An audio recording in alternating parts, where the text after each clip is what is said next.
C'est un psychanalyste, d'ailleurs un religieux français, qui s'appelle Tony Alain-Trélin, qui le premier a défini ce terme-là. C'est-à-dire que ça vient à la fois d'adolescent et à la fois adulte. Donc adulte qui a fini de grandir, qui est arrivé à un stade où maintenant il peut être responsable, opérationnel, et adolescent qui continue à grandir. Et on a un stade, on peut appeler le jeune adulte, moi je préfère le terme jeune adulte parce que l'adolescence a un petit côté un peu péjoratif, mais le jeune adulte, ça n'existait pas il y a 40 ans. On était adolescent et on devenait adulte, c'est-à-dire qu'on était d'un seul coup capable de se lancer dans la vie, d'avoir une relation conjugale, d'avoir un métier. Enfin, on se prenait en charge à la fin de l'adolescence. À noter aussi que, si vous voulez, l'adolescence, il y a 2 siècles, ça n'existait pas. On devenait pubère, à 13-14 ans à l'époque, et on était adulte. Napoléon avait des généraux 17 ans. Un général de 17 ans. Donc, on était adulte très tôt. Il n'y avait pas d'adolescence. Puis est venue l'adolescence, cette période un petit peu incertaine, entre 12 et 18 ans. Et, vous savez, la majorité était fixée à 21 ans autrefois. Hein. Donc elle est passée à 18 ans, mais donc on a raccourci ça en pensant qu'on allait devenir adulte plus tôt, puisqu'on devenait adolescent plus tôt. On a gagné 2 ans sur la puberté. Pour des tas de raisons, ce serait trop long d'expliquer. Mais on a gagné ces 2 ans-là, donc la puberté arrive plus tôt, donc on devrait normalement être adulte plus tôt. Eh bien, pas du tout. C'est l'inverse qui se produit. C'est que non seulement l'adolescence s'est établie il y a 2 siècles, mais en plus, elle n'arrête pas de finir à notre époque. C'est-à-dire que depuis 40 ans, il y a une nouvelle période qui s'appelle la période du jeune adulte, qui est entre l'adolescence et vraiment la vie adulte. Bon, je dirais qu'en âge, l'adolescence maintenant se termine vers 17-18 ans, et qu'à partir de 18 ans, on rentre dans la période du jeune adulte, et que dépendamment de notre mode éducatif, de notre famille, etc., ça peut s'arrêter à 25, 26, des fois 30 ans. On a des jeunes qui restent chez leurs parents jusqu'à 30 ans, ce qui ne se faisait pas autrefois. Alors c'est un phénomène des sociétés occidentales. On ne trouve pas ça en Afrique, on ne retrouve pas ça en Amérique du Sud. Il faut comprendre que les parents sont beaucoup en réaction par rapport à ce qu'ils ont vécu eux-mêmes. Un parent qui a vécu une famille un petit peu rigide ou un petit peu exigeante, etc., qui est obligé de quitter sa famille assez tôt, d'autant plus qu'on avait des familles nombreuses autrefois. Donc maintenant, on n'a plus de familles nombreuses. La moyenne au Québec est en dessous de 2, donc en dessous de 2 enfants. Donc, avant, il fallait quitter, aider à la ferme, aider au... Bon, maintenant, c'est complètement dépassé, c'est-à-dire que actuellement, il n'y a plus cette pression qui fait que les parents mettent sur leurs enfants pour qu'ils se prennent en charge très tôt.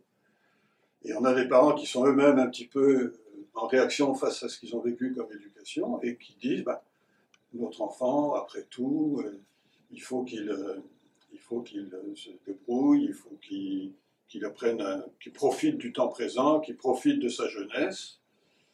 Et on arrive dans le cœur du problème, c'est-à-dire qu'actuellement dans nos sociétés, la jeunesse c'est comme quelque chose d'extraordinaire qu'il ne faudrait jamais quitter, il faudrait rester jeune éternellement, et être adulte, c'est pas très attrayant pour les jeunes. Devenir adulte, ils regardent leurs parents, puis ils ne trouvent pas ça très attrayant.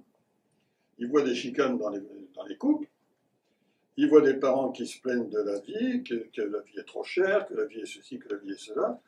Ça ne donne pas envie d'être adulte. Ça ne donne pas envie d'être adulte. Alors qu'on n'a jamais eu tant de facilité dans notre société. Jamais. Alors le problème de nos jeunes et de leurs parents, c'est qu'effectivement, on a une multitude de choix qu'on n'avait pas autrefois. Autrefois, on n'avait pas l'embarras du choix, il fallait faire un peu le métier de papa ou faire un métier différent, mais il fallait très vite se positionner dans l'existence comme étant capable de gagner sa vie. Actuellement, on a des milliers de choix possibles. C'est le choix de l'embarras. On a le choix de l'embarras. Alors, on est très embarrassé, effectivement. On voit beaucoup de ces jeunes adultes qui commencent une formation, soit au cégep, soit à l'université, et puis qui, au bout de 6 mois, abandonnent leur cours, attendent encore 3-4 mois, changent d'orientation, reviennent à leur première orientation, et font 3 ou 4 choix différents parce que il y a trop de choix. Alors ça devient difficile, et c'est surtout qu'il y a un manque de repères. C'est-à-dire que c'est là où je pense que les parents ont un rôle à jouer qui était très important, c'est que les parents n'osent pas se positionner comme tu pourrais, tu devrais. On laisse l'enfant se débrouiller tout seul, ce qui fait qu'il y a un manque de points de repère. Les parents n'en donnent plus. Par respect d'ailleurs pour leurs enfants, croyant bien faire.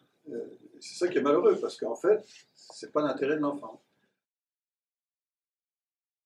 Je crois que c'est une tendance irréversible, c'est-à-dire que effectivement, il y a cette tendance à avoir un nombre grandissant de jeunes qui se cherchent, qui se posent des questions, qui se demandent de quoi l'avenir va être fait. Mais je crois qu'il ne faut pas être trop pessimiste. Je ne voudrais pas qu'on présente la période du jeune adulte comme une période négative. C'est une période de questionnement, c'est une période d'interrogation pour les jeunes. Et les jeunes se posent les bonnes questions actuellement. Mais ils sont à la recherche d'idéal. C'est ce qu'on voit. Hein. La petite Greta Thunberg, là, qui n'est pas si petite que ça maintenant, qui a dû vieillir pas mal, cette personne-là a mobilisé des tas de jeunes face à une cause qui est le réchauffement climatique, qui est l'environnement, etc. Donc on voit des tas de jeunes qui veulent militer dans ces causes-là. Et c'est bien, ça prouve que nos jeunes sont en train de se chercher un idéal. Alors, ils le trouvent à travers ces causes-là, mais ils peuvent aussi le trouver dans des causes tout à fait discutables. C'est pour ça qu'on a beaucoup de jeunes qui ont été enracinés dans des idéologies, etc., et effectivement radicalisés, par exemple, ou des choses comme ça. Donc, c'est à double tranchant, si vous voulez. Ils sont à la recherche d'un idéal, mais on peut leur présenter des idéaux qui peuvent être très destructeurs pour eux. Mais nos jeunes sont à la recherche d'idéal. Et ce qui est intéressant, c'est que moi, par exemple, j'ai eu beaucoup d'étudiants en maîtrise qui, à la fin de leur maîtrise, partaient 1 an, 6 mois, 1 an, faire le tour du monde, aller aux Philippines, en Asie, ils allaient dans des pays différents pour se confronter à des points de vue différents. Donc, une espèce de recherche du sens de leur vie, une recherche d'autre chose, sortir des sentiers battus. C'est intéressant de voir ça. Donc on a plein de jeunes qui se posent des questions. Alors, je trouve que cette période-là est très riche, très très riche, mais elle doit être accompagnée par les parents. Parce que vous posiez pour le rôle des parents, et le rôle des parents, c'est justement d'être très sécure face à cette espèce de bouleversement que vivent nos jeunes adultes. C'est d'être rassurant, d'être une présence rassurante, qui doit renvoyer 2 choses. Il doit renvoyer, on est certain qu'avec les qualités que tu as, tu vas pouvoir trouver ta voie, tu vas pouvoir trouver un idéal, tu vas pouvoir trouver ton créneau dans la société, mais qui doit également les responsabiliser. Parce qu'on est dans une société qui a déresponsabilisé beaucoup. Et on est dans une société du numérique, on est dans une société où on est dans l'immédiateté, on est dans le temps présent, donc on ne peut pas se projeter dans l'avenir. Alors c'est important que les parents aient ce rôle d'aide à se projeter dans l'avenir et d'aide à la responsabilisation. Nos jeunes ont besoin d'être responsabilisés. Et souvent les parents disent « mais comment je dois parler à mon jeune ?» Parle-lui comme un adulte, et non pas comme un enfant. Parle-lui comme un adulte, demande-lui son avis sur ce que tu es en train de faire. prends conscience que il peut t'apporter quelque chose. Moi, je sais qu'au niveau du numérique, c'est mes petits-enfants qui m'apprennent le numérique. J'y connais rien. Ils m'apportent quelque chose. Faites confiance à vos enfants, traitez-les comme des adultes et ils vous répondront comme des adultes. Traitez-les comme des enfants, ils vont vous répondre comme des enfants. Et je crois que beaucoup de parents, malheureusement, maintiennent leur enfant dans un état d'adolescence. D'où le terme adolescent.